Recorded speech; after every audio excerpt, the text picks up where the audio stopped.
মামা খাই, এত ইউনিক একটা নেম, কিভাবে চুজ করলেন এবং কেন?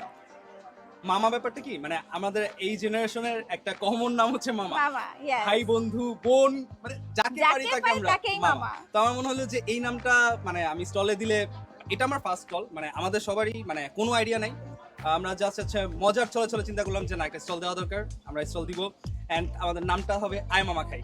এবং মানে কোনো প্ল্যান ছাড়া হুট করে আই মামা খাই, এবং এটাতে আমরা হচ্ছে একটা ব্যানার বানাইছি। একটা প্রথমে ভাবছিলাম যে আমার ছবিটাকেই এইভাবে বানাবো, পরে আচ্ছা। দেখলাম চ্যাটজিপিটি অনেক সুন্দর একটা ছবি দিছে এবং এটা দিয়ে আমরা একটা ব্যানার বানাই ফেললাম এবং এটা আমাদের স্টলের নাম।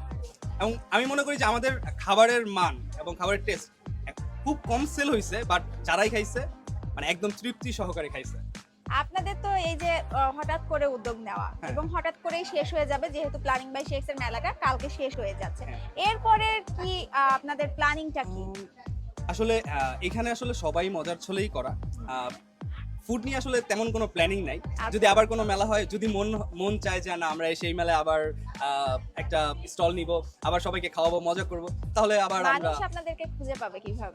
মানুষ আমাদের খুঁজে, আমরা একটা পেজ খুলতে পারি আই মামা খাই নিয়ে। Yes, exactly. আপনারা একটা পেজ খুলতে পারেন, হুম। প্লাস আপনাদের কন্ট্যাক্ট নাম্বার থাকতে পারে, Yes. বিকজ মেলার তো শেষ হয় না। Right, right. যেহেতু আপনারা স্টার্ট করেছেন, আমি চাই অনেক দূর জানার, নামটা এত ইউনিক, এই নাম দেখেই মানুষ আসবে। ইনশাআল্লাহ, thank you so much. Thank you.